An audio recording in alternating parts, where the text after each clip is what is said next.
The mating ceremony was supposed to crown her.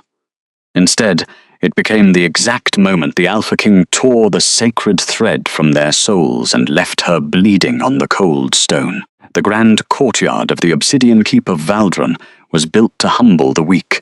It was a vast, unforgiving expanse of black marble and towering iron spires, open to the merciless sky of the winter solstice. Tonight, the air was thick with the scent of ozone and the bitter chill of impending snow. But it was not snow that fell from the dark heavens. It was ash. Pale, grey flakes drifted down from the ceremonial pyres burning at the four corners of the fortress, settling on the shoulders of the gathered nobility like a shroud. The cold seeped through the soles of Evadne Thorn's thin slippers, biting into her skin, but she did not shiver. Evadne stood pressed against the biting wind, her posture perfectly aligned, her spine straight as a forged blade. She wore the silver silk of a bride, the fabric pooling around her feet in stark contrast to the black stone. Her knuckles were white, where her hands clasped before her, the only visible sign of the violent storm raging within her veins. The entire court watched her. Hundreds of eyes, hungry for her ruin, pinned her to the center of the dais. They expected her to shatter. A heavy, oppressive silence hung over the crowd, thick enough to suffocate. Then he stepped forward. Valerius Draconis possessed a physical presence that devoured the light in a room. The Alpha King was a mountain of lethal muscle and dark armor, moving with the suppressed, predatory grace of a beast that had conquered 7 realms. His crown, forged of raw, unpolished iron, sat heavily upon his dark hair, but it was his eyes that made the court hold its breath. Usually a piercing, clear storm grey that anchored her soul, tonight they were clouded, shifting with a sickly, milky haze. Evadne did not know the man standing before her. She did not know that his blood was currently saturated with the venom of a soul fracture, a toxic elixir housed in a delicate moonstone vial far from the public eye. All she knew was that the golden thread connecting her heart to his was humming with a terrifying, discordant vibration. It felt wrong. Everything felt fundamentally, biologically wrong. Behind the sovereign, half hidden in the shadows of the massive stone pillars, stood Kaelinis Morvath. The advisor was beautiful in the way a winter frost was beautiful, sharp, blinding, and entirely devoid of warmth. She wore elegant garments of pale grey velvet, and even from 10 paces away, the cloying scent of poisoned honey and crushed dark petals drifted from her skin. Lady Morvath watched the altar with a polite, frozen smile. Her hands were folded immaculately beneath her cloak, her chin lifted in quiet triumph. King Valerius stopped 3 feet from Evadne. He did not reach for her. He did not close the distance to press his forehead against hers, as the ancient rites demanded. Instead, his massive hands curled into tight fists at his sides, the leather of his gauntlets creaking loudly in the dead silence of the courtyard. Beneath the thick plates of his armor, the Winterbane brand, a jagged, freezing scar carved into his chest by a generational curse, pulsed with agonizing cold. The sovereign's jaw locked, his chest heaved with a shallow, erratic breath. Evadne of the Thorn lineage, the monarch spoke. His voice was a low, guttural rumble that echoed off the obsidian walls, but it lacked its usual resonance. It sounded hollowed out, scraped raw from the inside. "You stand before the altar of Valdron." Evadne did not flinch. She held his gaze, searching for the lover who had whispered her name. In the quiet dark of the royal library, the mate who had rested his heavy head in her lap when the burdens of the crown became too vast. He was not there. Those familiar irises were locked in a glassy, emotionless stare. His inner beast whimpered a distant, muffled sound in the back of her mind, drowning in an unnatural fog. "I reject this bond." It took 4 words to shatter her world. The physical impact of the rejection was not a metaphor. It was a brutal, biological severing. The sacred thread woven between their souls, stretching, tearing, bleeding, finally snapped.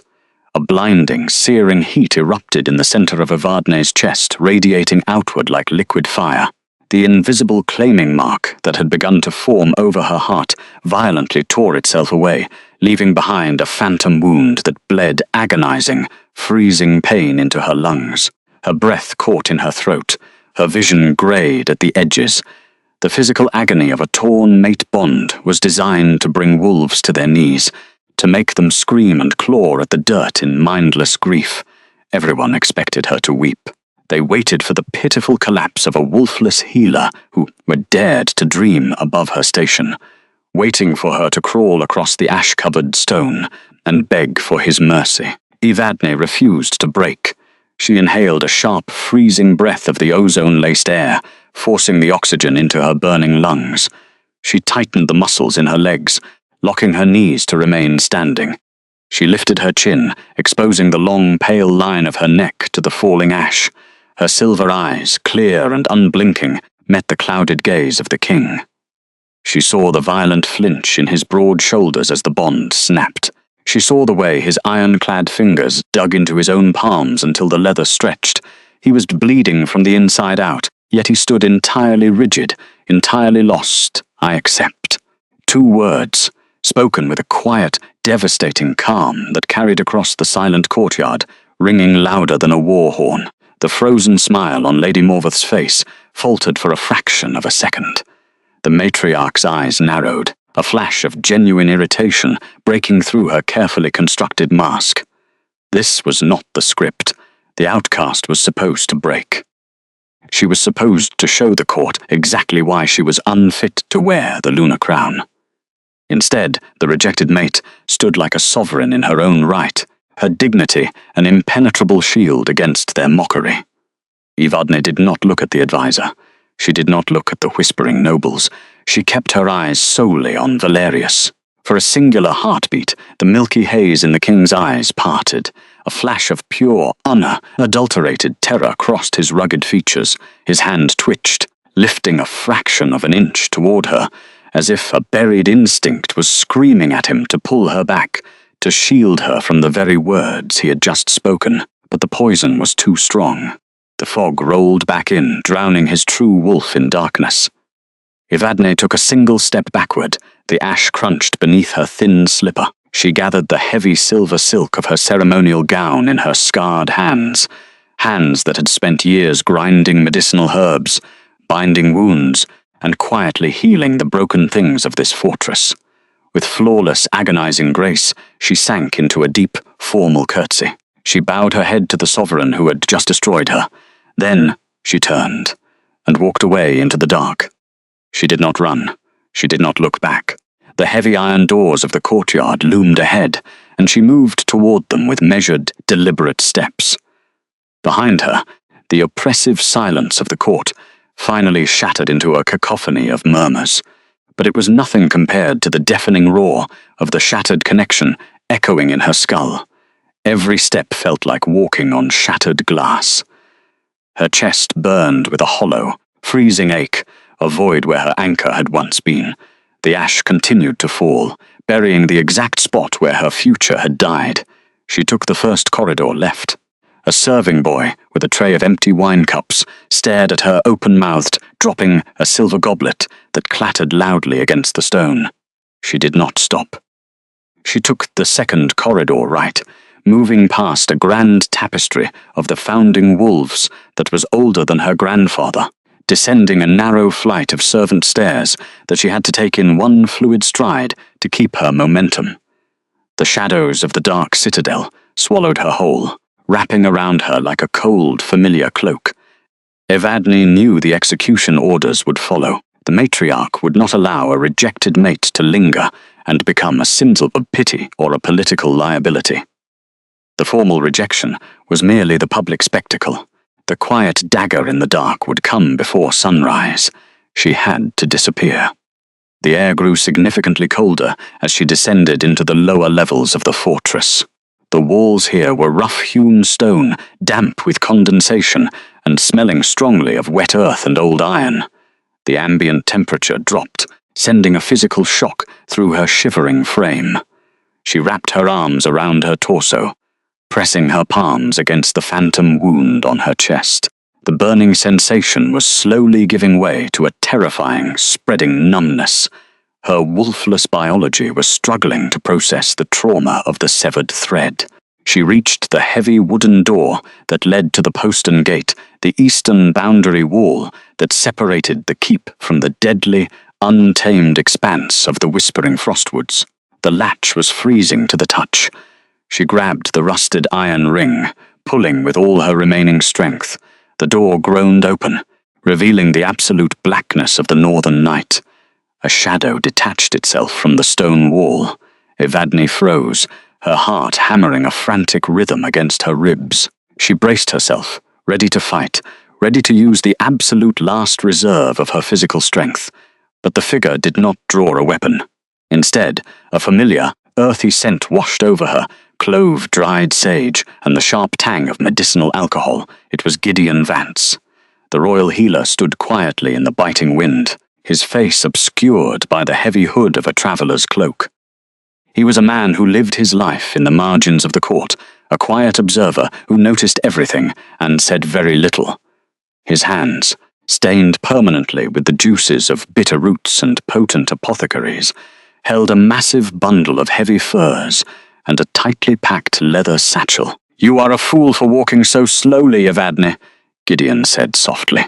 His voice was steady, but there was a tightness in his throat, a roughness that betrayed the deep, fatherly affection he held for the outcast girl who had spent countless hours assisting him in the infirmary. "I was not going to give them the satisfaction of a chase," she replied, her voice trembling for the first time since the altar. She swallowed hard, forcing the weakness down. Gideon stepped forward, moving with urgent efficiency. He did not ask questions. He did not offer empty condolences about the Alpha King's sudden, horrific betrayal. He knew the politics of the High Court better than anyone, and he knew the lethal ambition of Lady Morveth. Without a word, he draped a massive fur-lined winter cloak over Evadne's trembling shoulders, covering the thin, impractical silver silk of her gown. The sudden weight and warmth of the garment was a physical shock, grounding her instantly in the reality of her survival. "Take this," the older man instructed, shoving the heavy leather satchel into her arms. "There is dried meat, high country bread, and enough fire starters to get you through the first 3 nights. At the bottom, wrapped in oilcloth, are 3 vials of wolfsbane extract. Use them to mask your scent along the riverbed. Your natural aroma of moonflowers is too distinct. The trackers will be out before dawn." Evadne clutched the satchel to her chest, her scarred fingers gripping the thick leather. The warmth radiating from the healer's hands was the only tether keeping her from floating away into the freezing void of her broken bond. "Gideon, why are you doing this? If the advisor finds out you helped me, she will have you hanged from the highest spire." The matriarch is a creature of poison and paranoia, the royal healer stated flatly, his dark eyes scanning the courtyard behind them for any sign of movement. "She believes she has won tonight. She believes she has secured the lineage of Valdron by excising the weak. But I have studied the ancient texts, child. I know the truth of the fated threads. What was done up there on that altar was an abomination against the moon goddess." He reached out, his calloused fingers gently gripping her shoulder, giving her a firm, anchoring squeeze. "You must run. You must cross the frozen river and disappear into the deep woods where the royal patrols do not dare to tread, and you must never, ever return." Evadne looked out into the yawning abyss of the whispering frostwoods. The trees were massive, twisted silhouettes against the snow-covered earth, their branches groaning under the weight of the ice. It was a landscape designed to kill. To step into it was to embrace a brutal, solitary existence. But it was also a place where the reach of the Iron Crown could not strangle her. A sudden, sharp cramp seized her lower abdomen, causing her to double over with a quiet gasp.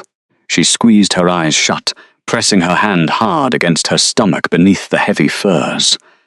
The sensation was fleeting, but it was enough to send a jolt of pure, instinctual panic through her nervous system. She was not just running for her own life. The secret she carried, a truth she had planned to whisper to Valerius tonight in the warmth of their private chambers, was now the most dangerous liability in the realm. She carried the true air of an ancient royal lineage and the blood of the Alpha King. If Lady Morveth even suspected, there would be no corner of the continent safe from the hunters. Gideon noticed the protective gesture. His sharp eyes dropped to her stomach, and a profound, solemn understanding passed between them. The old man did not gasp or ask for confirmation.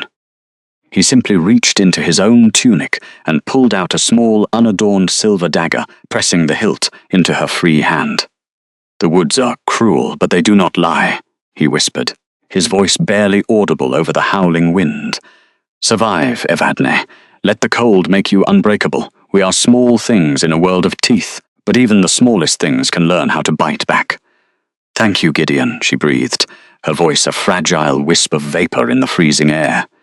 "Go now." Evadne turned away from the only father figure she had ever known.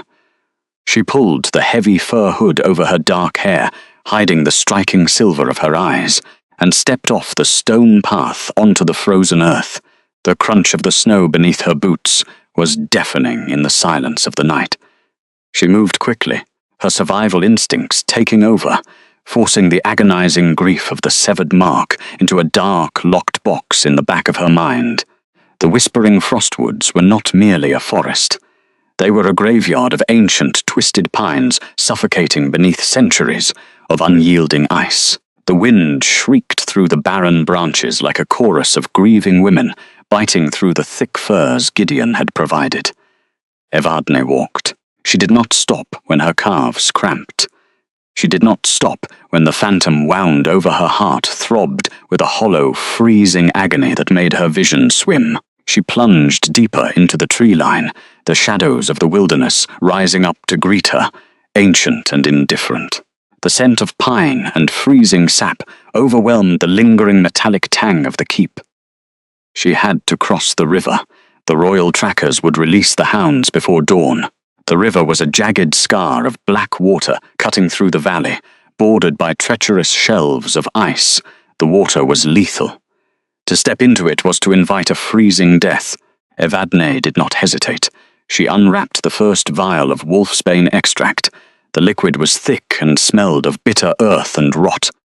She poured it over her thin slippers and the hem of her gown, rubbing the toxic sap into the fabric with her numb, scarred fingers. Then she stepped into the water. The cold was a physical blow. It punched the breath from her lungs. The freezing current wrapped around her calves, sinking its teeth into her skin. But as the dark water threatened to drag her under, a strange, latent warmth began to pulse from her center. It did not come from the severed mate bond. It came from the life growing in her womb. Her hidden ancient bloodline, old and unyielding, flared to life beneath her skin, pushing back the lethal frost just enough to keep her heart beating. With every step through the black current, the golden thread that had once connected her to the throne stretched, faded, and vanished like smoke through a crack in the world. The rejected mate disappeared into the snow, leaving nothing behind but absolute deafening silence. She waded up the riverbed for 3 brutal miles. By the time she pulled herself onto the northern bank, her lips were blue, and her body was shaking uncontrollably. But her scent was gone. The moonflower aroma was washed away, replaced by the sterile bite of winter water and wolfsbane. She found the cabin on the 3rd day. It was of a forgotten trapper's shelter, half buried in the snow, at the base of a jagged ridge. The roof sagged under the weight of the winter, and the heavy wooden door hung crooked on rusted iron hinges. But it was empty, it was hidden, and it had a deep stone hearth. Evadne collapsed onto the dusty floorboards. She used the fire starters Gideon had packed, striking the flint with trembling hands until a spark caught the dry moss she had gathered. The small fire flickered to life, casting golden embers against the dark walls, pushing back the crystalline frost webs that clung to the timber. She curled into a tight ball before the hearth, pulling the heavy furs over her shivering frame. She pressed her hand to her stomach. "We are alive," she whispered to the empty room. "We are alive." Then the exhaustion claimed her, pulling her down into a dreamless, freezing dark. 6 months passed. The whispering frostwoods did not kill her. Instead, They taught her how to become a ghost. Evadne Thorn transformed the ruined cabin into a sanctuary of dried herbs, hanging roots, and bundled sage. She traded medicinal salves and poultices with the villagers who lived on the rugged fringes of the woods. They did not ask questions. They did not care about the striking silver eyes of the quiet woman in grey, nor did they notice the latent ancient magic she subtly used to mend their broken bones and soothe their fevers. To them, she was simply the healer, a solitary woman with a heavily swollen belly and a straight, unyielding spine. She had built a quiet life out of the ashes, but the severed thread still bled. Every night, when the silver moon rose high above the canopy, the phantom scar on her chest would ache. It was a dull, persistent throbbing, a biological reminder of the man who had cast her away. She did not know that across the continent, within the black stone walls of his ancestral home, the Alpha King was dying. Valerius Draconis had torn his own castle apart. The soul fracture poison had finally burned out of his bloodstream 3 days after the winter solstice. When the milky haze cleared from his storm-grey eyes, the absolute horror of what he had done crushed him.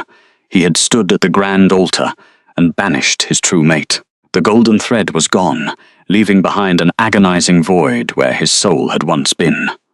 The Winterbane brand, a physical, freezing scar on King Valerius's chest that burned with excruciating frost, now bled every time the moon rose. He fell to his knees on the black stone floor of his private chambers, his massive hands clutching the jagged mark as the cold consumed him. The realization clawed at his throat, suffocating him. He had been poisoned. The toxic elixir from the moonstone vial had twisted his wolf's protective instincts into a devastating act of banishment, blinding him to the truth. Now he was entirely alone, trapped in a fortress of ice, dying from a generational curse that only her touch could have cured. Valerius Draconis threw his head back and unleashed a roar of pure, unadulterated agony. The sound shattered the stained glass windows of the high tower, echoing out over the snow-covered valley. He had to find her. He would tear apart the 7 realms. He would crawl on his bleeding knees across the whispering frostwoods to beg for her forgiveness. But as he stared out into the endless expanse of the northern night, the bitter wind offered no scent, no trace, no hope. His true mate was gone, and every moonrise would be a brutal, suffocating reminder of his mistake. The first major full moon since the winter solstice hung over the shadow-drenched fortress of Valdron like the curved blade of an executioner's axe. It bathed the high towers in a sickly, pale luminescence, casting elongated shadows across the black marble courtyards. Inside the sovereign's private chambers, the ambient temperature had plummeted to unnatural, lethal lows. The hearth fires had been suffocated by the sheer force of the magic radiating from the center of the room. Spidery patterns of ice crawled up the heavy velvet tapestries, freezing the rich fabric into rigid, shattering sheets of glass. King Valerius lay in the center of the massive, iron-wrought bed, his body rigid and trembling violently. He was restrained. By his own command, thick iron chains bound his wrists to the heavy bedposts. It was an act of extreme self-restraint, a desperate measure to keep his feral, grief-maddened inner wolf from tearing through the keep to hunt for a scent that was no longer there. His physical presence, usually a terrifying manifestation of absolute authority, was entirely subdued by the agonizing biological reality of the severed bond. The moment the moonlight breached the high-arched windows and touched his bare skin, the Winterbane brand activated with catastrophic intensity. The curse was a jagged, horrific scar carved over his heart, a generational punishment inflicted upon the Draconis bloodline.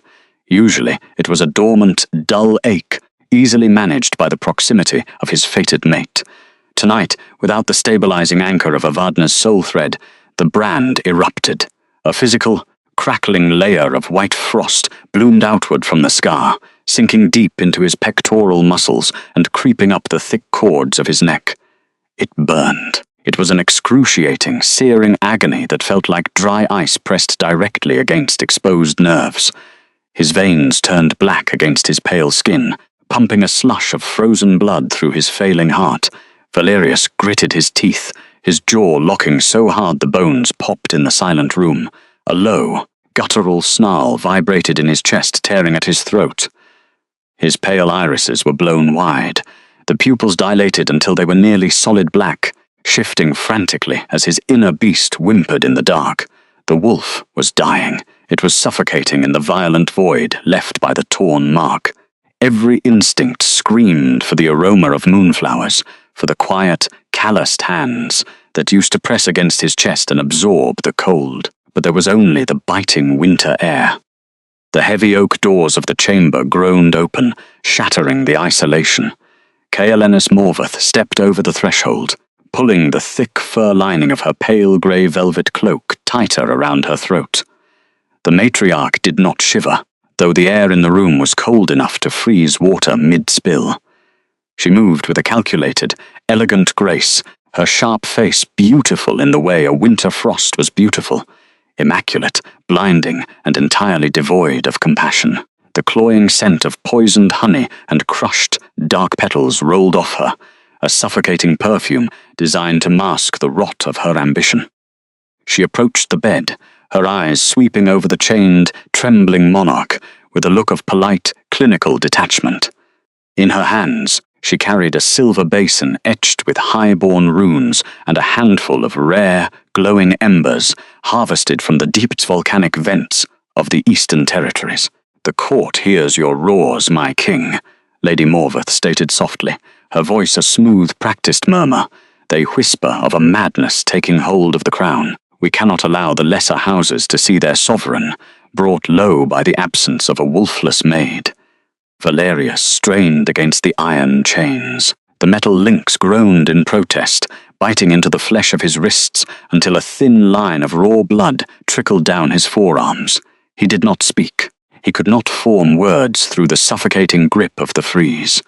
He simply stared at her, his stormy irises practically vibrating with a mixture of absolute hatred and feral desperation. He knew she was the architect of his ruin. He remembered the milky haze of the soul fracture poison taking hold of his mind before the rejection. But right now, his body was a prison, and he was entirely incapacitated by the curse she had unleashed. "I have brought the high magic of the lunar ascendants," she continued, setting the basin on the bedside table.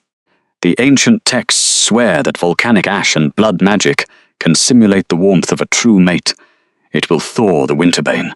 It will restore your strength." Lady Morveth dipped her immaculate, unscarred hands into the glowing embers, her fingers protected by a shimmering barrier of protective spellwork. She began a low, rhythmic incantation, her voice weaving through the freezing air like a venomous snake. The magic flared to life, a brilliant, unnatural blue light that illuminated the dark stone of the chamber. She leaned over the writhing king, aiming the concentrated heat directly at the jagged frost of the winterbane brand. The moment her high-born magic made contact with his cursed skin, the reaction was explosive. The winterbane did not thaw. It violently rejected the artificial warmth. A shockwave of pure abyssal cold blasted outward from Valerius's chest, shattering the magical barrier around Morveth's hands in an instant. The matriarch gasped, a sharp, undignified sound of genuine pain, as the frost bit deeply into her fingers, instantly turning her pristine skin a necrotic black. She stumbled backward, dropping the silver basin. It clattered loudly against the floor, the volcanic embers hissing and dying the second they touched the frozen stone. "Impossible," Lady Morveth breathed, clutching her ruined hand to her chest.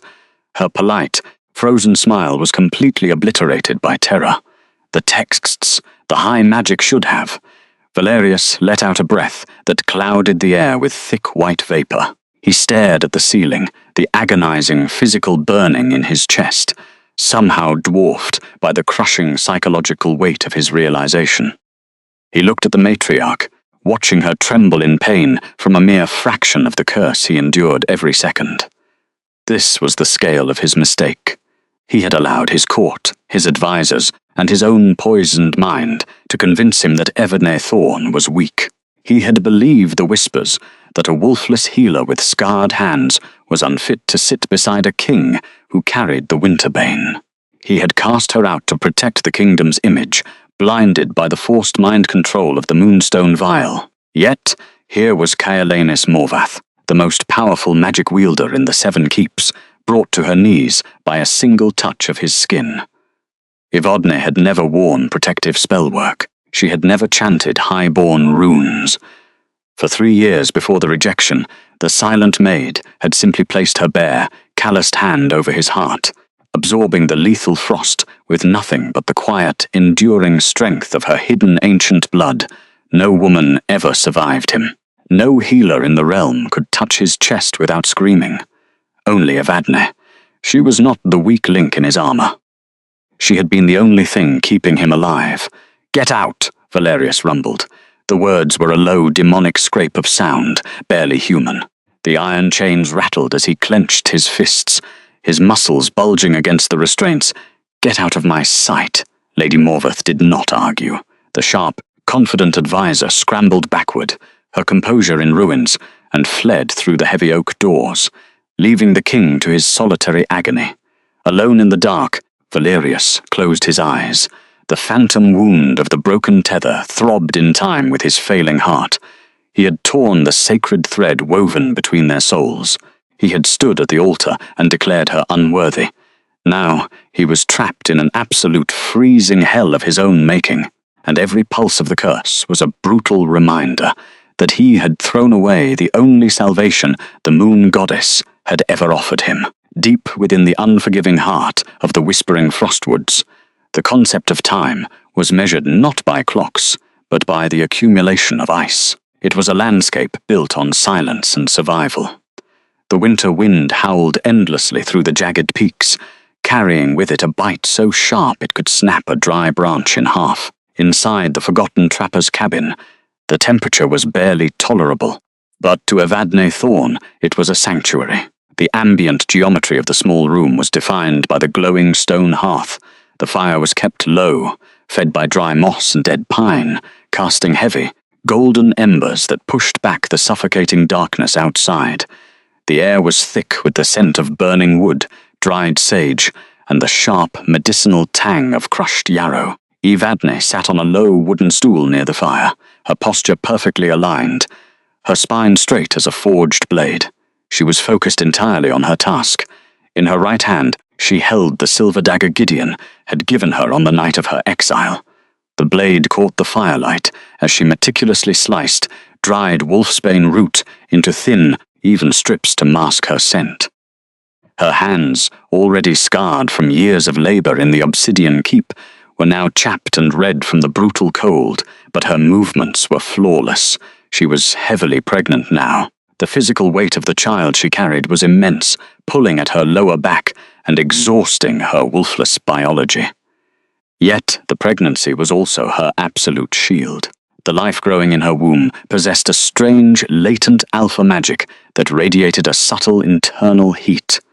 It was a warmth that flowed through her veins, combating the freezing drafts that leaked through the cabin's timber walls.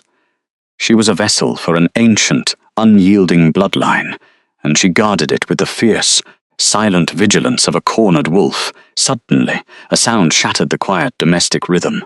It was not the wind.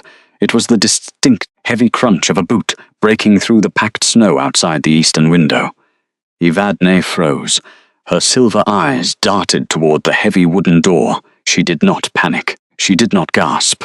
In one fluid motion, she set the wooden cutting board aside, extinguished the main oil lantern, and pressed her back against the rough-hewn logs beside the doorframe.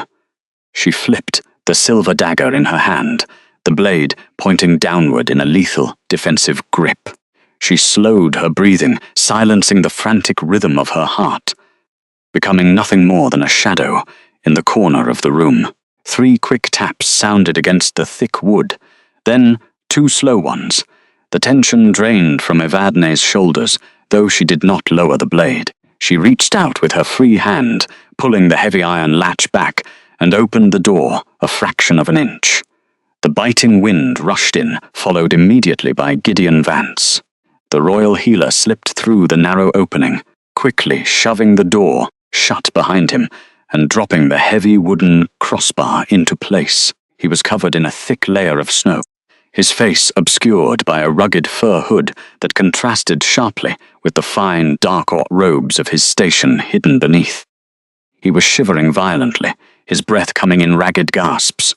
"You took a monumental risk coming here, Gideon," Evadne stated softly, her voice carrying a quiet authority that belonged to a queen, not an outcast.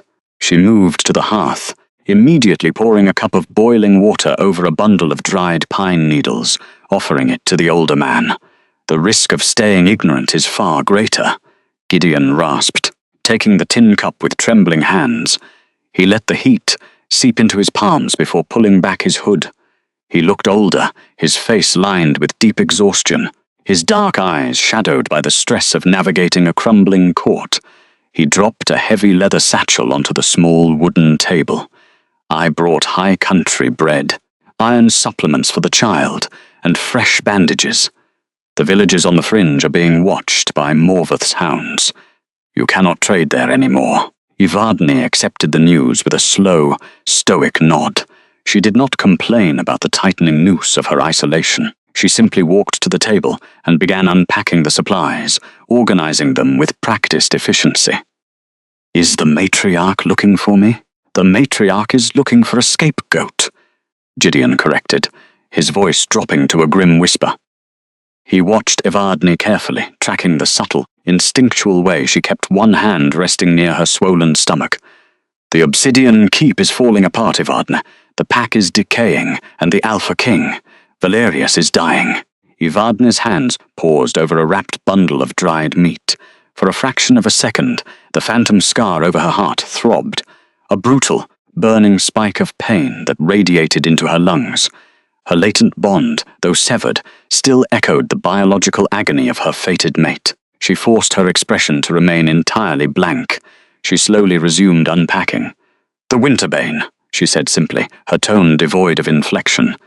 "It is consuming him," Gideon confirmed, leaning forward, the firelight casting harsh shadows across his face. "The curse has advanced beyond anything the medical texts describe. Without the stabilizing presence of your soul thread, his body is freezing from the inside out. He is chained to his own bed to prevent his beast from slaughtering the guards. He howls at the moon, Evadne. He tore the royal chambers apart, searching for a scent he himself banished." Evadne placed the last bundle on the shelf. She turned to face the healer, her silver eyes reflecting the golden embers of the hearth. There were no tears on her face. There was no wavering in her posture. "He made his choice at the grand altar," she replied, her voice as hard and unyielding as cold iron. "He stood before the entire realm and tore the sacred thread. I accepted his decree. I will not undo it simply because the consequences of his actions are finally burning him." "He was poisoned," Gideon hissed, stepping forward, his desperation bleeding through his courtly restraint. "I found the evidence, Evadne." The Moonstone Vial in Morvath's private study. She dosed him with a soul fracture potion just hours before the ceremony. It blinded his wolf. It forced his mind into a state of absolute paranoia. He believed you were a threat to the kingdom. He rejected you to protect the throne, but his human mind was entirely suppressed by the venom. The revelation hung in the heavy, smoke-filled air. Evadne stared at the crackling fire. The heavy, dramatic irony of her situation settled over her shoulders. The man she loved had not betrayed her out of malice, but out of a chemically induced, twisted need to protect his realm. The arrogance of the sovereign, manipulated by the cold ambition of a royal advisor. Everyone would expect her to shatter at this news, to weep for the tragedy of it all, to gather her cloak, and rush back through the snow to save the dying king. Evadne didn't. She lifted her chin, her hand coming to rest firmly against the heavy curve of her stomach. The child kicked, a strong, vibrant thud against her palm. "It does not matter," Evadne said, quietly, the absolute finality in her tone causing Gideon to fall silent. A king who allows his mind to be so easily corrupted by those in his inner circle is a king who cannot protect a family. I am no longer a maid seeking a crown. I am a mother, and my child will not be born into a fortress built on poison and lies." She picked up the silver dagger, turning her attention back to the wolfsbane root. "I will survive the frost, Gideon. But Valerius must survive his own court. If he cannot break the ice he allowed them to build around him, then he is already a ghost." The royal archives of the royal citadel were located far beneath the main courtyards, a labyrinth of subterranean vaults carved directly into the bedrock of the mountain. It was a place designed to preserve the history of the Draconis bloodline, yet it smelled only of decay. The air was heavy with the scent of brittle parchment, dried ink, and the metallic tang of freezing stone. No hearth fires were permitted here. The only light came from the sputtering glow of oil lanterns mounted on rusted iron brackets, casting long, warped shadows across the ancient dust-covered texts. King Valerius moved through the narrow aisles like a phantom of his former self. His massive frame, usually wrapped in pristine dark armor, was clad only in a simple linen tunic and leather breeches. The Winterbane brand pulsed beneath the fabric, an erratic, freezing heartbeat that radiated waves of dry cold into the stagnant air. With every step, a fine mist of frost bloomed on the stone floor beneath his boots. He was dying. His internal temperature was dropping steadily, without the anchoring warmth of his true mate, but the physical agony only sharpened his lethal focus. He stopped before a heavy iron-bound door at the end of the deepest corridor. It bore the intricate silver crest of the matriarch's lineage. Valerius did not ask for the key. He reached out with his bare hands, his fingers wrapping around the frozen iron lock. The metal shrieked as he applied absolute, unforgiving pressure. The intricate mechanism shattered, the lock snapping like brittle bone in his grip. He pushed the heavy oak door open, ignoring the sharp shards of metal that bit into his raw palms. The private study of Caelenus Morveth was meticulously organized, a perfect reflection of her cold, calculating mind. The sovereign bypassed the stacks of tax ledgers and territorial treaties, moving directly to a hidden compartment he had smelled beneath the floorboards. His inner wolf, though weakened and suffocating under the curse, possessed senses that no high-born magic could fully obscure. The faint, lingering aroma of poisoned honey and crushed dark petals clung to the wood, a sickening signature of the advisor's secret presence. He ripped the thick floorboard up with a single violent pull. Inside lay a velvet-lined box. Valerius pulled it out, his breath forming thick white clouds as he opened the lid. There were no poisons left inside. The royal healer had already secured the empty moonstone vial. But there was something far more insidious nestled in the dark fabric. Letters. The king picked up the top parchment. It was a missive addressed to a rival alpha of the Eastern Territories, offering the military secrets of Valdron in exchange for safe harbor. At the bottom of the page, signed in a delicate looping script, was the name Ivadne Thorn. Valerius stared at the signature. For a moment the ambient temperature in the vault plummeted so drastically that the oil in the nearby lantern froze solid, plunging the corner into sudden, stark shadows. He remembered this exact letter. He remembered Lady Morveth presenting it to him in the weeks leading up to the winter solstice. It had been the first seed of doubt, the initial crack in his trust that the matriarch had expertly exploited before administering the soul fracture potion. But looking at it now, with his mind entirely cleared of the venomous haze, the absolute absurdity of the forgery struck him like a physical blow to the chest. Ivadne's hands were heavily scarred from years of grinding medicinal roots and washing raw blood from the keep's floors. She did not write in delicate, flowing strokes. Her handwriting was jagged, practical and uneven, the script of a woman who held a quill the exact same she held a scalpel. This was a flawless, aristocratic imitation. It was the handwriting of a courtier, not a survivalist. The ink pooled lightly at the edges, lacking the heavy, deliberate pressure that marked his mate's true script. Beneath the forged treason were ledgers detailing massive gold payments to the underground apothecaries, specifically requesting the acquisition of the rare, mind-altering ingredients required to brew the soul fracture. The paper trail was absolute. The betrayal was complete. Valerius crushed the forged letter in his massive fist. The parchment crumbled into dry, lifeless flakes. The devastation he had felt at the altar was nothing compared to the apocalyptic fury that now consumed his inner beast. He had allowed this woman to manipulate his deepest protective instincts. He had allowed her to weaponize his sacred duty to the realm against the only soul who had ever offered him true peace. He turned on his heel and left the archives, ascending the dark stone stairwell toward the upper levels of the keep. His footfalls were heavy, rhythmic strikes that echoed ominously through the desolate corridors. The High Council chamber of Valdron was a vast circular room dominated by a massive obsidian table. Above, a grand chandelier of raw iron and pale crystal cast a cold, unforgiving light over the gathered nobility. The atmosphere was suffocatingly tense. The lesser lords shifted nervously in their high-backed chairs, murmuring quietly about the erratic weather and the king's uncharacteristic absence. At the head of the table, standing exactly where the sovereign should be, was Caelanis Morvath. The matriarch wore her usual elegant garments of pale grey velvet, but her posture was unusually stiff. Her right hand was heavily bandaged in thick white linen, entirely hidden beneath the heavy folds of her cloak. She was in the midst of delivering a calculated address, her voice smooth and venomous, attempting to consolidate her authority, while the king was supposedly incapacitated by his grief. "The crown is vulnerable," she was saying, her sharp eyes sweeping over the silent lords. "The Alpha King's mind remains fractured by the loss of the wolfless maid. We must prepare to establish a regency council to govern the territories until he..." The heavy double doors of the council chamber exploded inward.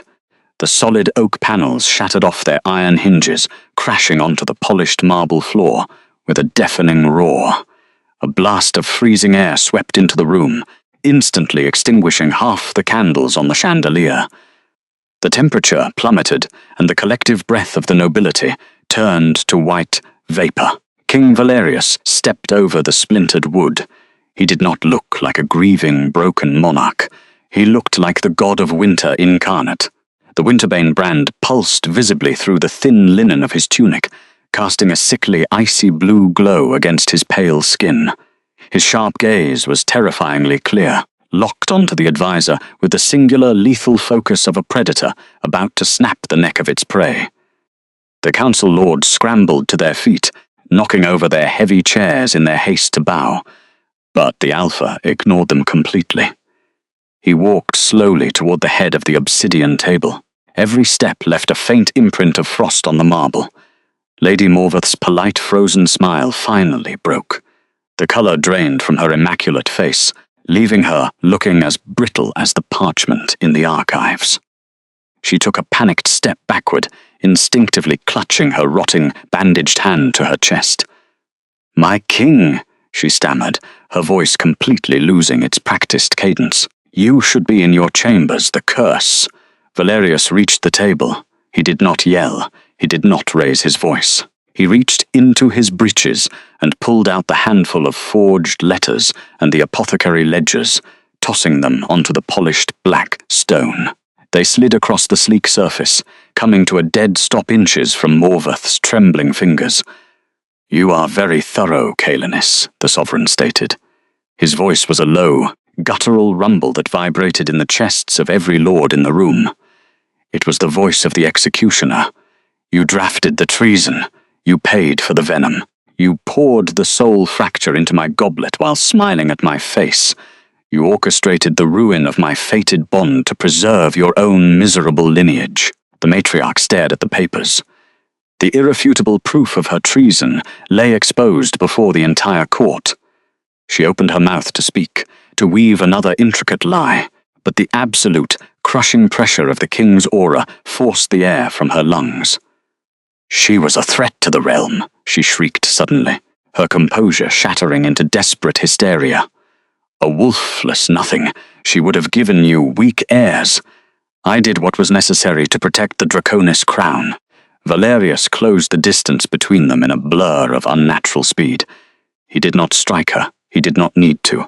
He simply stopped inches from her face, his massive frame towering over her trembling form. The lethal cold radiating from his chest slammed into her like a physical wall. Morvath gasped, the frost biting into her lungs. "You did not protect my crown," Valerius whispered, the softness of his tone far more terrifying than a roar. "You broke it, and you broke the only woman who ever knew how to hold my monstrous soul without bleeding."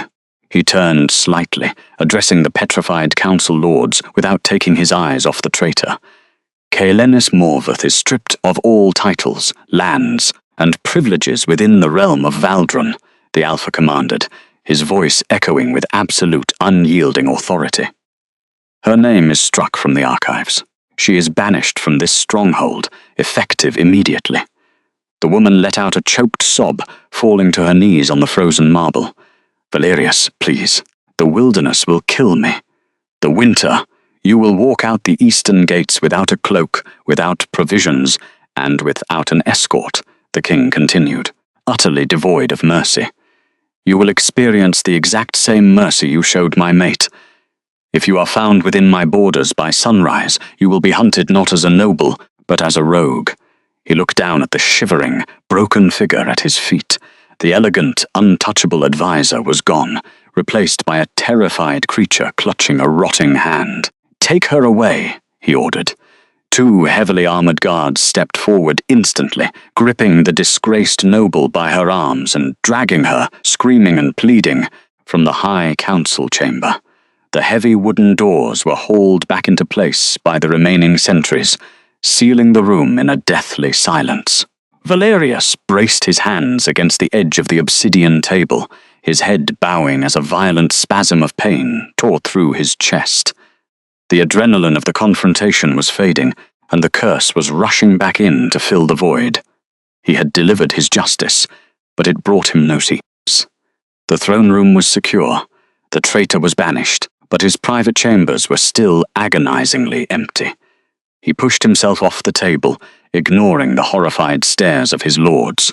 He had one more confrontation left in this fortress. He needed to find the only man who knew the absolute truth. The royal infirmary was located in the southern wing of the keep, a stark contrast to the dark, oppressive architecture of the main fortress. The air here was warm and sterile, saturated with the pungent aromas of medicinal alcohol, dried clove, crushed sage, and the sharp bite of ozone. It was a space dedicated entirely to preservation and healing, a quiet sanctuary that Evadne Thorn had once treated as her true home. When Valerius entered the infirmary, the subtle warmth of the room seemed to recoil from his presence. The frost clinging to his boots hissed violently against the heated stone tiles. He moved with a slow, deliberate heaviness, his massive body fighting a losing battle against the biological deterioration caused by the severed mark. At the far end of the long room, standing before a massive wall of glass apothecaries and grinding mortars, was Gideon Vance. The royal healer did not flinch when the sovereign walked in. He continued to systematically grind a bowl of dried yarrow root, the rhythmic scrape of the stone pestle the only sound in the tense silence. Gideon was a man who had spent his entire life observing the brutal politics of the wolves, and he possessed a quiet, unyielding spine that could not be broken by mere intimidation. Valerius stopped a few paces away. He stared at the old man's back, his storm grey eyes tracking the steady movement of the healer's scarred hands. "The matriarch has been banished to the ice," the king stated. His voice was rough, scraping painfully against his throat. "The archives yielded her forged ledgers. Her treason is exposed." Gideon did not stop grinding the herbs. "Justice is a cold meal, my king. It rarely fills the stomach." The Alpha's jaw locked. He took a step closer, the lethal chill radiating from the Winterbane brand, causing the glass vials on the nearest shelf to rattle and crack under the sudden temperature drop. "Do not play courtly games with me, Gideon. I do not have the time, and my beast does not have the patience." The older man finally set the pestle down. He turned slowly, wiping his hands on a clean linen cloth. He looked at the towering, terrifying monarch, and he did not see a king. He saw a dying, desperate animal. The jagged scar over Valerius's heart was visible through the thin tunic, pulsing with a necrotic, icy blue light that was slowly spreading toward his major arteries. "I am not playing games, Valerius," Gideon said, his tone entirely devoid of the usual formal deference. "I am simply stating a medical fact. You excised the rot from your counsel, but you cannot excise the frost from your veins. Where is she?" The question was not a roar, but a desperate, shattered plea. Valerius closed the remaining distance, his massive hands gripping the edge of the wooden counter so tightly the heavy timber splintered beneath his fingers. He loomed over the royal healer, his chest heaving with shallow, freezing breaths. "I know you helped her escape," the king rumbled, his eyes burning with frantic intensity. "I know she would not have survived the river without your wolfsbane extracts. I know you know exactly where she is hiding. Tell me." Gideon met the Alpha's gaze without blinking. "And if I do, what then? Will you dispatch your royal guard to drag her back in chains? Will you force her into a carriage and lock her in your chambers so she can absorb your pain again? She is not a poultice to be applied to your wounds, my king. She is a woman who was broken at the altar." Valerius flinched violently, stepping backward as if physically struck by the words. The phantom wound of the broken tether throbbed, echoing the brutal truth of the healer's assessment. The golden thread was gone. He could not command her return. The ancient laws of the fated mates dictated that a rejected bond could only be reforged through absolute, voluntary submission. "I was poisoned," Valerius gritted out, his voice thick with absolute agony. "My mind was not my own.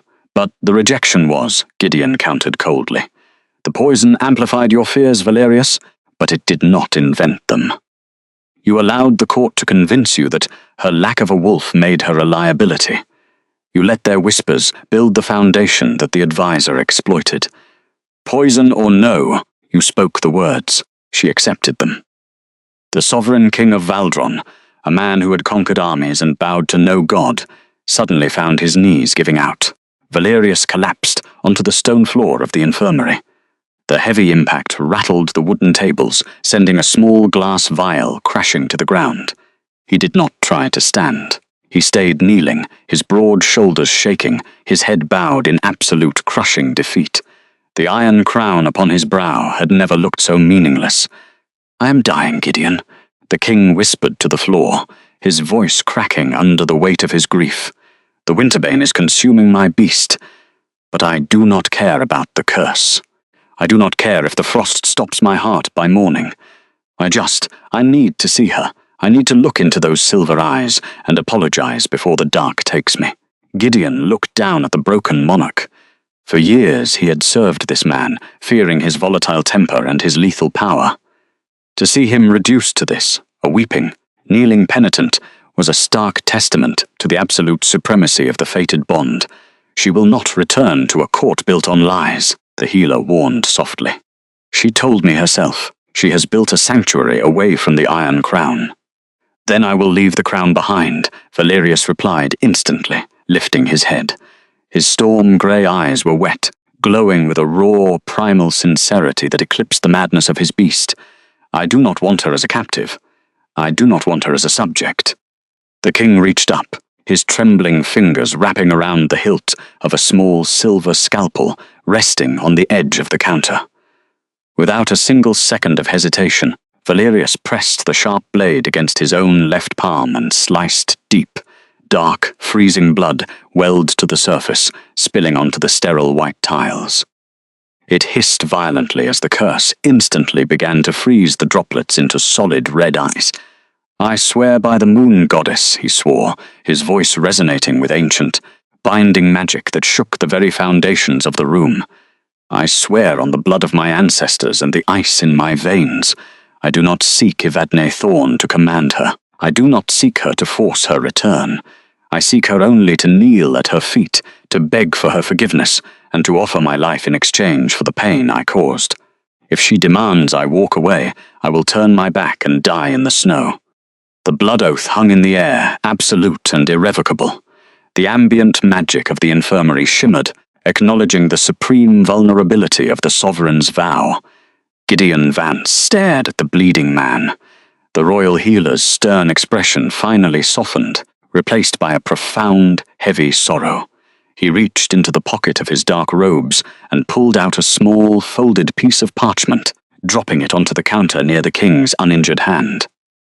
"The Whispering Frostwoods," Gideon said quietly, 3 miles north of the Black River, hidden at the base of the jagged ridge. There is an abandoned trapper's cabin.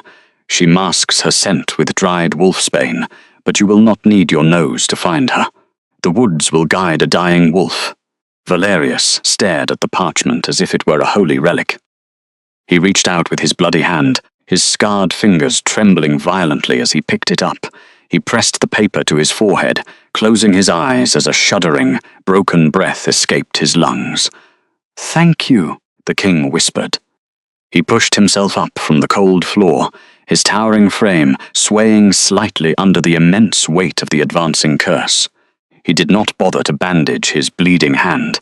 He did not bother to summon his guards or issue any final decrees to his fractured council. The Obsidian Keep, with all its political machinations, grand altars, and treacherous courts, no longer mattered in the slightest. King Valerius turned his back on his own fortress and walked toward the northern gates. Stepping out into the brutal, howling dark of the winter night, a solitary beast hunting for the only warmth left in the world. The Whispering Frostwoods did not care that he was a king. To the ancient, twisting pines and the fathomless drifts of snow, he was merely another dying animal bleeding out in the dark. The ambient temperature of the northern peaks was already lethal, but the true freezing came from within. The jagged scar over his heart pulsed with a necrotic, icy blue light. With every step King Valerius took through the knee-deep snow, the curse sank its teeth deeper into his chest cavity, attempting to stop his heart entirely. Frost formed on his eyelashes. His breath left his lungs in ragged, shallow clouds of white vapor that instantly crystallized in the bitter wind. He wore only a thin linen tunic and leather breeches, having abandoned the heavy iron armor of the palace hours ago. The cold bit into his exposed skin like 1,000 tiny blades, sliding beneath his flesh to freeze the marrow in his bones, but the physical agony was entirely eclipsed by the psychological devastation of his own making. He was hunting for a ghost. For 3 grueling hours, the Alpha King pushed his massive frame through the unforgiving wilderness. The blood from the deep slice in his left palm had frozen solid, a grotesque icicle of raw red hanging from his knuckles. He did not feel it. His storm-grey eyes, usually sharp enough to track a falcon in flight, were clouded with the sheer pain of the biological separation. The sacred thread woven between their souls, stretching, tearing, bleeding, had been severed by his own cruel words at the grand altar. Now the void left behind was an absolute vacuum, sucking the life from his massive heart. Then, the moon breached the jagged peaks. It was a massive silver orb, casting a stark, blinding luminescence over the dead world. The moment the light touched his skin, the Winterbane brand erupted. It was not a dull ache. It was a violent, searing explosion of dry ice against his nerve endings, paralyzing his respiratory system and freezing the blood in his veins. Valerius collapsed. His knees hit the packed snow with a heavy thud that cracked the ice beneath him. He dug his scarred fingers into the frozen earth, his jaw locking as a guttural, scraped raw groan tore through his throat. His inner beast, poisoned by lies and now suffocating in complete isolation, whimpered in the dark. It was dying, he was dying, and as the absolute cold consumed his senses, the terrifying monarch of Valdron knew, with perfect clarity, that he deserved it. He forced his heavy head up, his vision swimming with jagged fractal frost. Through the dense, twisted trunks of the pine trees, a faint, unnatural glow caught his eye. It was not the cold, unforgiving silver of the moon. It was the heavy, burning gold of a hearth fire. The scent hit him a moment later. It was buried meticulously beneath layers of bitter wolfsbane and crushed sage, a deliberate, desperate camouflage. But to a fated mate, the underlying biological truth could not be masked by herbs or distance. There, beneath the sharp medicinal tang, was the delicate, unmistakable aroma of moonflowers. Evadne, a name unspoken for 3 years, grew teeth in his chest. Meanwhile, inside the small timber cabin, the atmosphere shifted with violent suddenness. Evadne Thorne stood before the stone hearth, her scarred hands paused over a bundle of dried yarrow. The firelight cast warm, golden shadows across the rough-hewn walls, a stark contrast to the absolute brutality of the world outside. She had built a sanctuary out of silence. She had learned to survive the crushing isolation of the high country frost, tending to her quiet life without shedding a single tear for the crown. 3 winters had passed since she had walked away from the grand altar. 3 brutal, freezing winters of hiding her true bloodline and surviving on sheer uncompromising willpower. She was no longer alone in the dark. In the low, sturdy cot pulled close to the warmth of the hearth, 2 small figures slept tangled in thick furs, a boy and a girl, barely 3 years old, their soft, rhythmic breathing the only sound in the quiet cabin. They were her entire world, the secret, unacknowledged heirs of Valdron, hidden away from the treacherous politics of the court. But biology was absolute, without warning. The phantom scar over Evadne's heart violently ruptured. Evadne gasped, dropping the herbs into the flames. Her hands flew to her chest, her fingers clutching the thick wool of her tunic as she staggered backward. It was not the dull, persistent throbbing she had endured since the winter solstice 3 years ago. This was a sudden, searing tear, as if the invisible claiming mark was trying to knit itself back together with a rusted, burning needle. The physical burning of a mating mark was supposed to be a romantic metaphor. It was not. It was a brutal biological reality designed to bring wolves to their knees. It radiated outward from her sternum, flooding her veins with liquid fire and suffocating heat. It felt wrong. Everything felt fundamentally biologically wrong. In the cot, the twins stirred instantly, ripped from their sleep by the sheer magnitude of the magical disturbance. The little boy sat up, his small hands clutching the furs, a surge of latent alpha magic responding to the sudden, drastic atmospheric pressure shift in the room. His storm-grey eyes, so agonizingly identical to the man who had cast them out, widened in the dark. Beside him, his sister whimpered, her tiny hands reaching for Evadne as the crushing weight in the air pressed down on them. Evadne squeezed her eyes shut, fighting the intense wave of nausea that threatened to drop her to the floorboards. The air in the small cabin grew impossibly thick, heavy with the terrifying scent of ozone, raw iron, and freezing pine. It was the scent of a storm about to break over the mountains. She recognized that scent immediately. It was the atmospheric weight of a sovereign. He was here. The realization did not bring relief, nor did it bring tears. It brought a terrifying spike of pure adrenaline. Evadne forced her knees to lock, refusing to collapse into the dust. She turned toward the heavy wooden door, her breathing shallow, measured, and entirely controlled. She reached for the small, unadorned silver dagger resting on the oak table, a parting gift from Gideon, her knuckles going white as she gripped the cold hilt. She did not know why the Alpha King had tracked her through the deadly storm after 3 years of silence.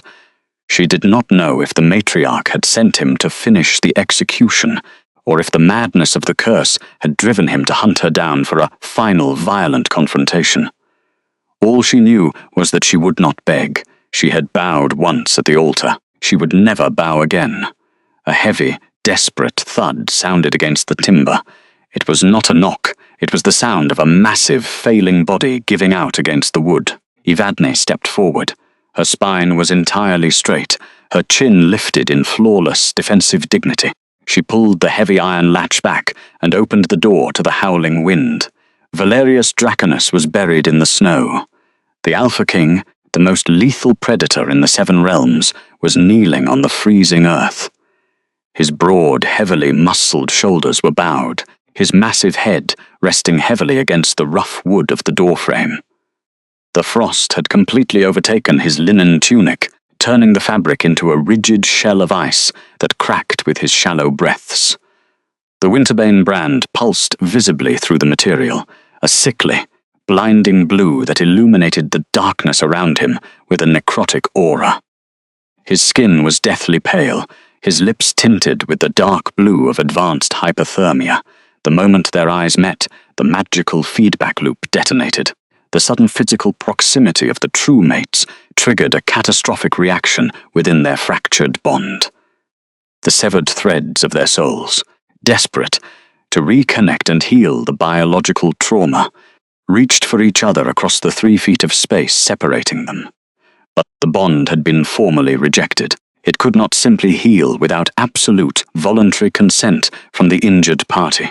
The resulting friction was a violent, agonizing shockwave of clashing, ancient magic. Blinding heat slammed into abyssal cold. The collision of their auras created an atmospheric pressure so intense that the dead pine needles on the ground around them instantly vaporized into fine grey ash. Valerius roared, the sound tearing from his throat in a spray of white vapor and raw blood. He gripped his own chest, his iron-clad muscles seizing violently as the feedback loop ripped through his central nervous system, forcing him lower into the snow. Evadne staggered backward, her vision going completely white for a terrifying heartbeat. The phantom wound on her chest burned with the intensity of a branding iron pressed directly to her skin. She gritted her teeth, locking her jaw to trap the scream in her throat. She would not cry out. She would not show him a single ounce of weakness. The massive predator did not try to cross the threshold. He did not reach for her. He remembered the devastation he had caused, and he forced his massive, trembling hands to remain planted in the snow, his knuckles burying deep into the frozen dirt to anchor himself against the overwhelming biological pull to claim her. Evadne, he rasped. His voice was a hollow, broken scrape of sound, entirely devoid of a sovereign's absolute command. I do not ask to enter. I do not ask you to return. She looked down at him, her grip on the silver dagger, unwavering. Her strange silver eyes were clear, reflecting the golden embers from the hearth behind her. She saw the bleeding slice on his palm. She saw the devastating, lethal toll of the Winterbane ravaging his immortal body. He was a terrifying, dangerous protector who had been brought entirely, willingly to his knees at her door. "Then why are you here, Valerius?" she asked. Her voice was cold iron, betraying absolutely none of the physical agony tearing through her chest. He lifted his heavy head. His storm-grey eyes were wet, glowing with a raw, primal grief that cracked the frozen, untouchable mask of his face. He looked up, and for the first time, his gaze dropped from her face to the shadows of the cabin floor. Peering nervously from behind the heavy folds of Evadne's thick woolen skirts were 2 small figures. The little boy stared back at the massive, bleeding predator in the snow with wide, storm-grey eyes. The little girl hid her face in the wool, her raven hair catching the golden embers of the fire. A visceral, biological recognition flashed across the king's pallid features. The scent of his own bloodline, pure and unmistakable, hit him like a physical blow. His breath caught in his throat. The sovereign realized, in a singular shattering moment of clarity, the absolute magnitude of what he had cast away. His children, his heirs, he had missed their births. He had missed their first steps, their first words, the entirety of their short lives, leaving them to freeze in the high country dark while he sat on a throne built on lies. "I was poisoned," Valerius whispered, the confession bleeding out of him like venom from a fatal wound, his gaze entirely locked on the children who possessed his exact features. Gideon found the Moonstone Vial. Lady Morveth used the soul fracture on me. It blinded my wolf, it twisted my instincts and made me believe you were a lethal threat to the realm. I thought I was protecting the crown by letting you go. But my human mind should have known. I should have fought the venom. I should have trusted the quiet hands that held my monstrous soul. He bowed his head, his forehead pressing against the ice-covered stoop of her sanctuary, utterly defeated. I was wrong. I am so deeply, profoundly sorry, Evadne. I came only to tell you the truth, and to atone. Evadne stared at the kneeling monarch. The heavy, dramatic irony of the past 3 years settled over the frozen landscape. He had not betrayed her out of malice or political ambition. He had been manipulated, chemically blinded by the very treacherous court she had always despised. But the revelation did not instantly mend the shattered glass of her trust. A sudden apology, no matter how desperate, did not erase the months of solitary survival, the freezing nights, the constant terror of the royal hunters, or the agonizing loneliness of giving birth in the snow. "You broke the bond, Valerius," she said quietly, her voice steady against the howling wind. "Poison or no, you stood at the altar and spoke the words. I cannot simply stitch the sacred thread back together because you finally realized you are bleeding without me." "I know," he choked out, his broad shoulders shaking with the force of his suppressed sobs. "I do not expect forgiveness. I expect nothing. Just let me stay in the snow. Let me freeze at your door, so that my beast can at least die, knowing it is guarding your threshold." Before Evadne could process the absolute submission of the man before her, the ambient geometry of the woods shifted with violent, terrifying abruptness. The wind changed direction, carrying a scent that made her blood run entirely cold. It was not pine. It was not ozone. It was the cloying, suffocating aroma of poisoned honey and crushed dark petals. Caelennis Morvath had not walked out the eastern gates alone. The disgraced advisor stepped out from the dense tree line, 30 yards from the cabin. She was no longer wearing the elegant grey velvet of the capital's court. She wore the heavy, dark leathers of a rogue commander, her ruined, blackened right hand, rotted by her arrogant attempt to replicate a mate's warmth, strapped tightly to her chest with dirty linen. Behind her, the shadows of the whispering frostwoods detached themselves from the darkness. 8 massive, feral wolves stepped into the moonlight. Their pelts were matted with freezing mud, and their eyes glowed with a toxic, unnatural yellow light.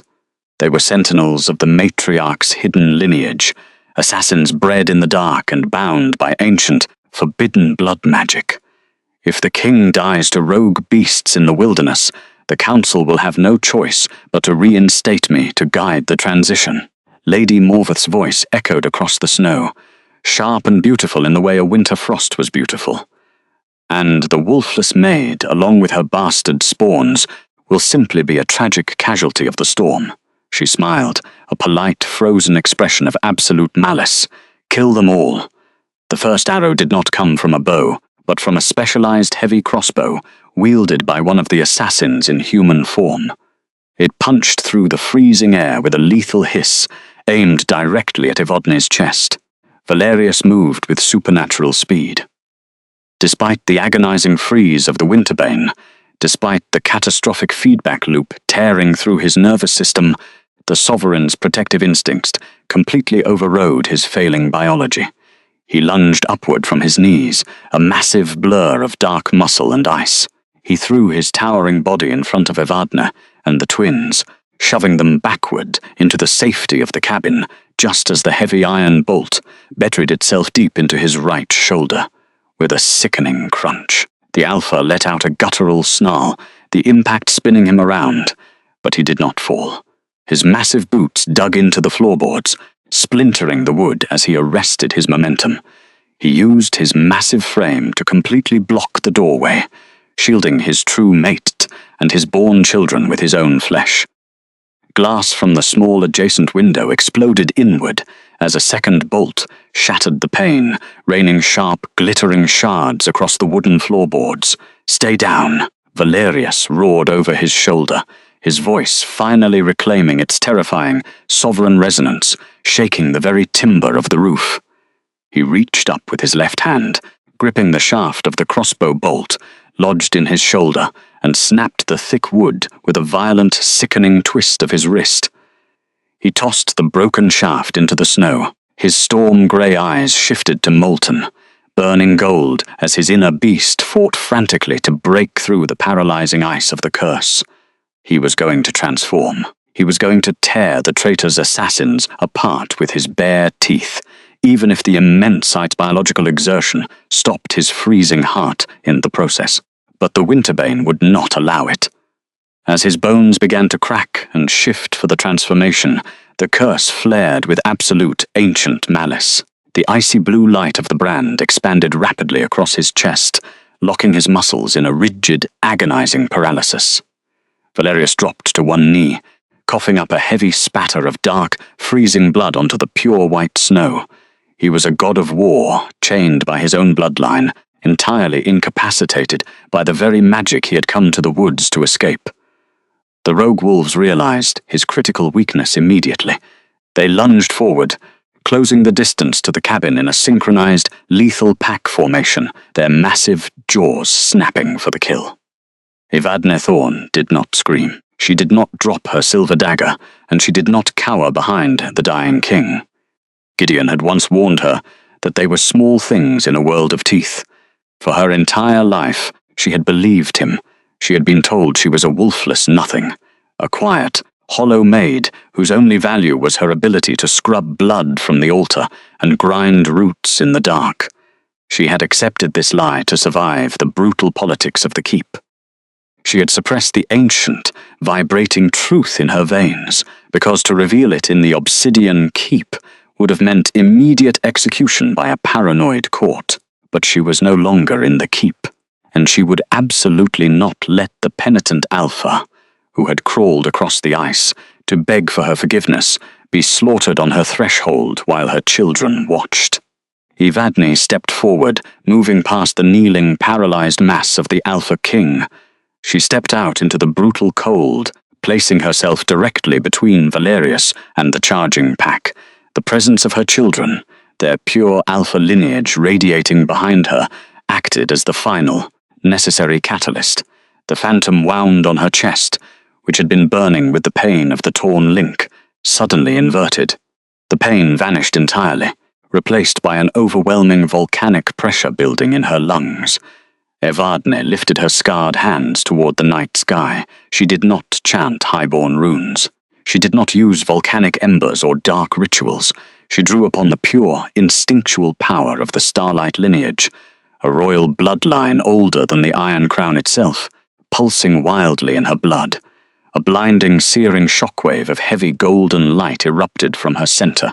It was a light that tasted of ozone and ancient fire, carrying the crushing atmospheric weight of a supreme sovereign. The golden shockwave blasted outward in a perfect, rapidly expanding dome. It hit the charging rogue wolves with the force of a solid physical wall. The massive beasts were thrown backward through the air, their unnatural yellow eyes widening in absolute terror, as the golden fire singed their matted fur and drove the dark magic entirely from their blood. The snow beneath them instantly melted into steam, turning the frozen earth into a boiling crater of wet mud. The shockwave hit Kaelenis Morvath next. The matriarch screamed, raising her ruined arm to shield her face, but the ancient magic did not care for her political defenses or her amulets. The golden light shattered the protective wards hidden beneath her leathers, knocking her violently backward into the deep snowdrifts, leaving her gasping, scorched, and momentarily blinded by the sheer holy radiance. The golden dome held steady, pushing the freezing wind and the falling snow away, creating an impenetrable sphere of absolute, burning warmth around the cabin. It was the warmth of a true mate's soul, unfiltered and unyielding. Within the dome, the delicate frost fractals on the timber walls instantly melted, dripping harmlessly to the ground. The lethal frost clinging to Valerius's tunic dissolved into warm vapor, easing the paralyzing grip of the Winterbane brand. Evadne lowered her hands, her breathing heavy but perfectly controlled.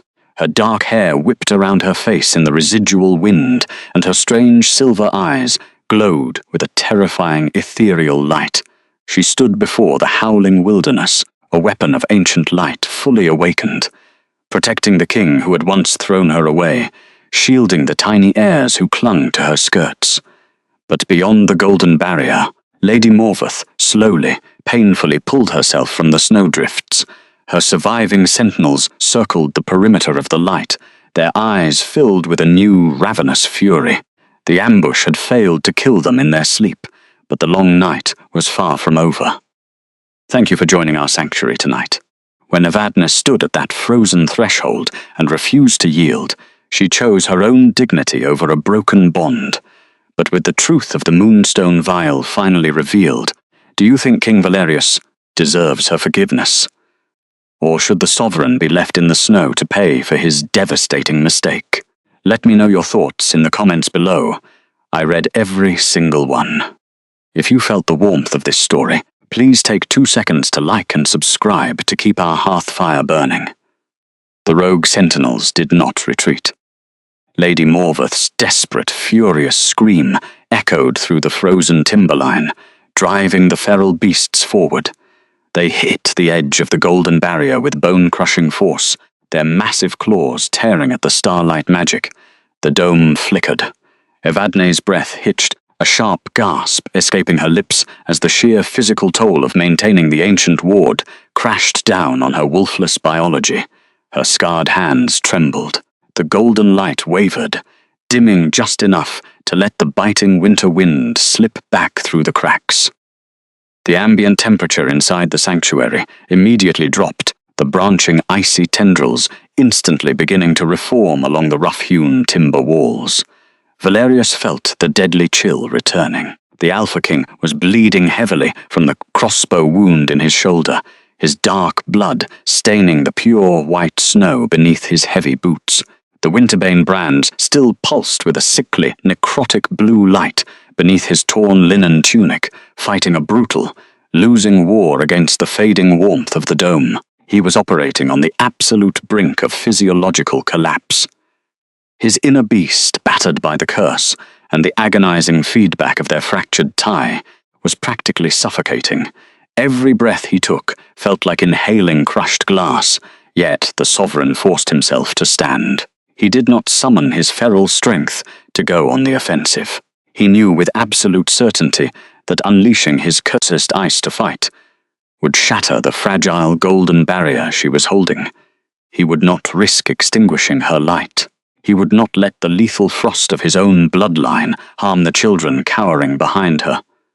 Instead, the terrifying monarch of Valdron chose to become a simple, physical wall of flesh and bone. The first rogue wolf broke through the weakened perimeter of the dome, its unnatural yellow eyes locked on the twins huddled in the doorway. Valerius intercepted the beast mid-leap. He did not use his claws. He simply absorbed the massive impact, wrapping his heavily muscled arms around the creature's neck and driving it into the frozen earth. The wolf's jaws snapped, tearing a brutal gash across his forearm. Valerius didn't flinch. He didn't roar. He clamped his hands down, snapping the assassin's neck with a singular, sickening twist of raw, physical leverage. His storm-grey eyes were completely devoid of the sovereign's usual fury. They held only the cold, mechanical focus of a shield. 2 more shadows breached the golden light. They hit the king simultaneously, their fangs sinking deep into his thighs and his uninjured shoulder. The impact drove Valerius back onto one knee. The physical agony was immense, layered over the deep, bone-chilling freeze of his generational curse, but he refused to fall. He wrapped his massive hands into their matted fur, holding them entirely focused on him, keeping their lethal teeth away from the woman, standing a few feet behind him. He was not fighting to win the kingdom back. He was not fighting to reclaim his pride or to enforce a fated mandate. He was fighting to buy her time. Evadne watched him bleed. She stood at the epicenter of the fading starlight, her silver eyes tracking the brutal, silent sacrifice of the warrior who had once broken her world. The heavy, dramatic irony of the moment pressed down on her chest. This was not the poisoned sovereign who had stood at the grand altar of the Obsidian Keep. This was not the arrogant ruler who had allowed his mind to be twisted by a manipulative court.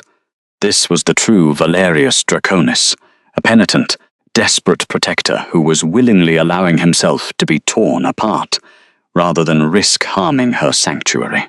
He was systematically absorbing every ounce of physical punishment the assassins could deliver, just to keep the space around her safe. He looked back at her over his bleeding shoulder. His storm-grey eyes were dimming, clouded by severe blood loss and the rapid advancement of the Winterbane freeze, but they held absolutely no expectation. He was not asking to be saved. He was not demanding her intervention. He was simply guarding the threshold, ready to die in the mud to pay his debt. A profound, shattering clarity washed over Evadne's soul.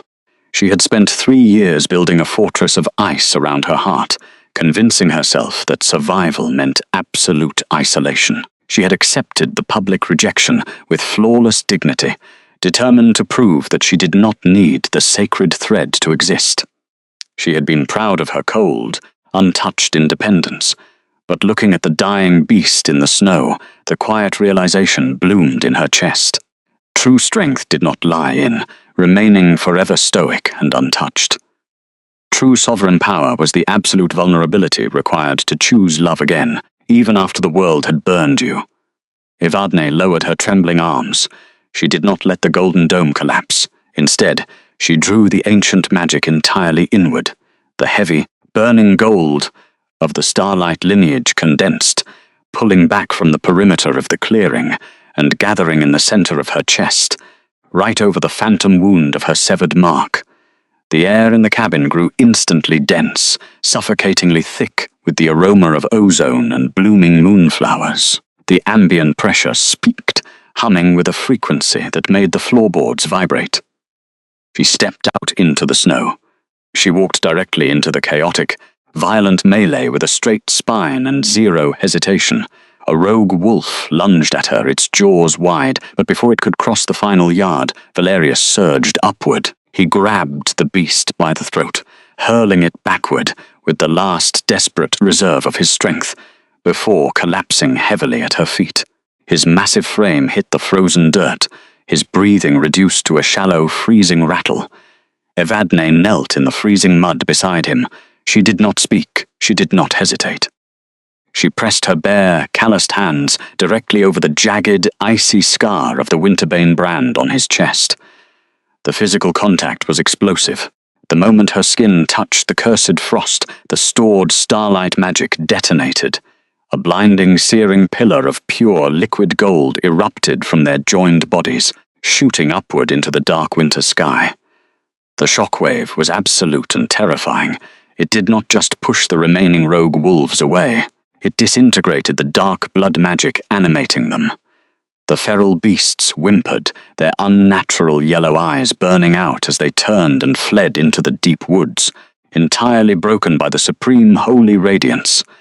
Lady Morveth shrieked, shielding her eyes as the wave of pure heat slammed into her. The disgraced advisor was thrown backward into the snowdrifts, her dark leathers smoking.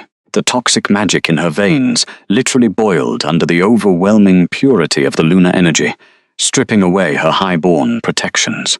She scrambled to her feet, a pathetic, banished shadow of a matriarch, and ran blindly into the howling wilderness, knowing she would never possess the power to threaten them again. Within the pillar of light, the biological reality of the curse was unwritten. Valerius gasped, his massive chest arching off the snow. The excruciating, searing agony of the dry ice melted beneath her palms. The necrotic blue light of the brand flickered, fractured, and then vanished completely. Evadne felt the intricate freezing webs receding from his collarbones, replaced by a sudden, intense rush of physiological heat. For the first time in generations, the generational punishment of the Draconess bloodline was permanently silenced. The slush in his veins turned back into warm, heavy, pulsing blood. The violent shivering stopped. He stared up at her, his storm-grey eyes perfectly clear, vibrating with absolute awe and desperate reverence. "Evadne," he breathed. The word was a prayer, carrying the full, unburdened weight of a healed soul. "I choose you," she whispered, her silver eyes bright with the unshed tears that she finally, willingly allowed to fall. She didn't cry for the pain of the past. She cried for the relief of the present. Not used, not owned, chosen. "I choose you because you crawled through the dark to find us, and you did not ask for a single thing in return." The invisible claiming mark over her heart knitted itself back together, not with the burning agony of a forced bond, but with a deep, resonant warmth that settled into her very bones. The winter wind howled around them, but in the center of the starlight, there was only the steady, harmonious heartbeat of two isolated solitudes finally made whole. The thawing of the Whispering Frostwoods did not happen overnight, but the immediate vicinity of the abandoned trapper's cabin had been fundamentally altered. The snowdrifts surrounding the perimeter had melted into a soft, damp earth, smelling richly of pine needles and fresh soil. The lethal, biting edge of the winter wind had been pushed back, replaced by a strange, localized pocket of heavy, golden warmth that lingered in the air like a protective blanket. King Valerius sat on the edge of the wooden stoop, his massive frame hunched forward, his forearms resting on his knees. He was covered in dried blood, his linen tunic torn to shreds, and his dark hair was matted with sweat and dirt. He looked nothing like the immaculate, terrifying Alpha King of the realm. He looked like a man who had survived the end of the world. He was staring at his own hands. For his entire life, his touch had carried the freezing agony of the Winterbane brand. He had spent decades measuring the exact distance he needed to keep between himself and the rest of the world to avoid causing pain. Now, his skin was simply warm.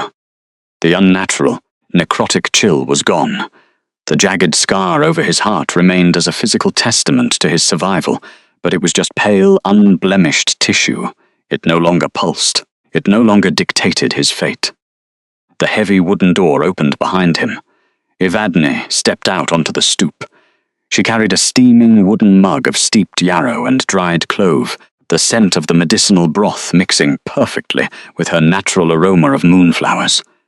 She had washed the ash and mud from her face, her striking silver eyes soft and unguarded in the early morning light.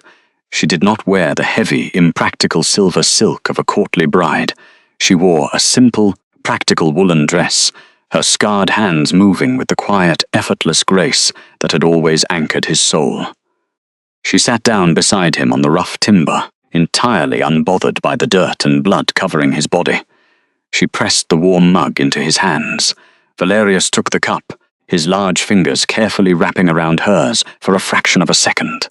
The contact was deliberately slow, a micro-tactile gesture of immense self-restraint. He was still terrified of breaking the fragile peace they had just forged. The heat of her skin against his was a sensory revelation. It did not burn. It did not freeze. It simply felt like coming home. "The children are sleeping," Evadne said quietly, her voice a soothing murmur against the quiet backdrop of the forest. "The magic exhausted them. They will likely sleep until dusk." "They are beautiful," Valerius replied, his voice rough with emotion. He stared into the swirling broth, unable to fully meet her eyes. The crushing weight of the years he had missed with his twins still pressed heavily on his conscience. "They have your quiet strength. I can already see it. They have your eyes." "Valerius," she corrected gently, taking a small sip from her own cup. "And your stubborn refusal to stay down when the odds are entirely against you." Before the king could respond, the sound of boots crunching on the distant, unbroken snow broke the quiet intimacy of the morning. From the dense tree line to the south, a solitary figure emerged. The royal healer walked with a heavy, exhausted limp, leaning heavily on a carved wooden walking staff. Gideon Vance had tracked the chaotic trail of the sovereign through the night, fully expecting to find a frozen corpse in the snow. His dark robes were travel-stained, and his face was lined with deep, unyielding fatigue. Gideon stopped 10 paces from the cabin. He looked at the melted snow, the scorched earth where the rogue wolves had been disintegrated, and the residual golden shimmer of starlight magic that still clung to the timber walls. Then, his dark eyes moved to the stoop. He saw the Alpha King sitting beside the wolfless maid, their shoulders nearly touching, a shared, silent harmony vibrating between them. The old healer let out a long, shuddering breath, resting his weight on his staff.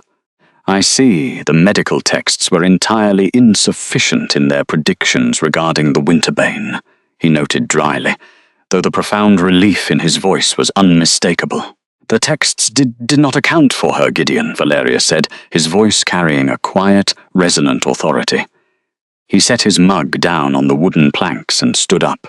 The massive predator moved toward the healer, his posture shifting. He did not project the terrifying, dominating aura of a monarch demanding a report. He moved with the deliberate, heavy steps of a man who had finally realized the true weight of his crown. Valerius stopped in front of Gideon. He reached into the pocket of his leather breeches and pulled out a heavy, intricately carved iron signet ring, the absolute symbol of the Alpha King's authority over the realm of Valdron. He held it out. "My king," Gideon said, his brow furrowing in confusion. He did not reach for the ring. "Byssus, the court is in chaos. With Morvath banished, the lesser lords are already beginning to fracture the territories.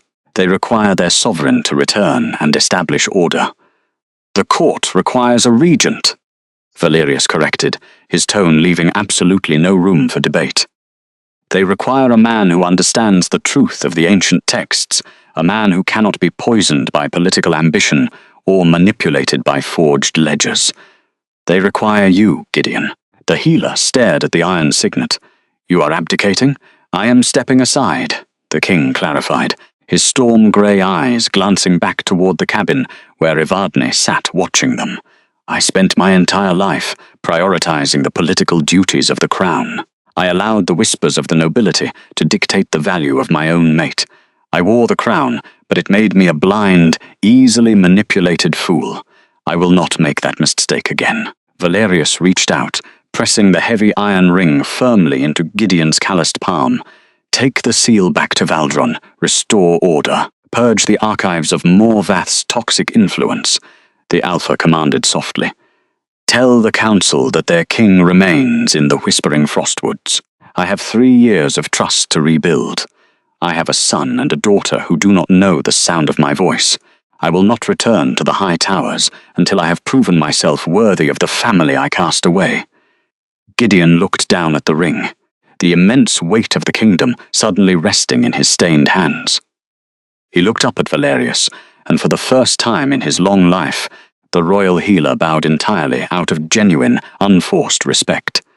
"It shall be done, Valerius. The keep will be waiting when you are ready." The old man turned, pulling his heavy fur hood over his head, and began the long trek back toward the southern territories, leaving the isolated sanctuary behind. Valerius walked back to the stoop. He sat back down beside Evadne, the absence of the iron signet ring on his finger, making his hand feel strangely light. He had just handed away the absolute power of an empire, yet he had never felt more sovereign than he did in this quiet, dirt-stained moment. "You did not have to give him the crown," Evadne said quietly, her silver eyes studying his profile. "I did," Valerius replied, turning to look at her. "The Obsidian Keep was built to humble people like us. It was a fortress where the weak went to be forgotten. I cannot ask you to bring our children back to a place that only knows how to tear things apart. We will stay here, in the sanctuary you built. And when the time is right, we will build a new court, one anchored by warmth, not iron." Evadne did not argue. She simply leaned her head against his broad shoulder. Valerius went entirely still, his breath catching in his throat at the voluntary, absolute trust of the gesture. He slowly, carefully lifted his arm, wrapping it around her shoulders and pulling her closer to his side. The physical proximity was a sensory anchor. He buried his face in her dark hair, inhaling the deep, resonant scent of moonflowers that finally truly belonged to him. Hours passed in quiet, domestic peace.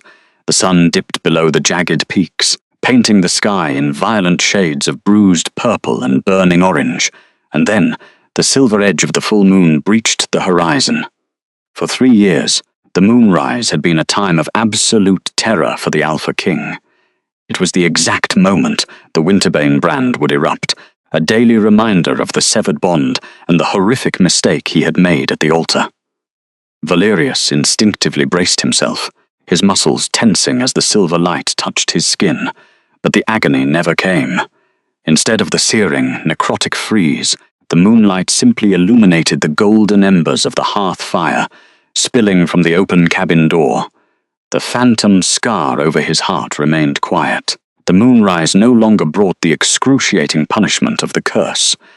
It only brought a quiet, healing warmth, a gentle illumination of the sanctuaries they had fought so desperately to protect.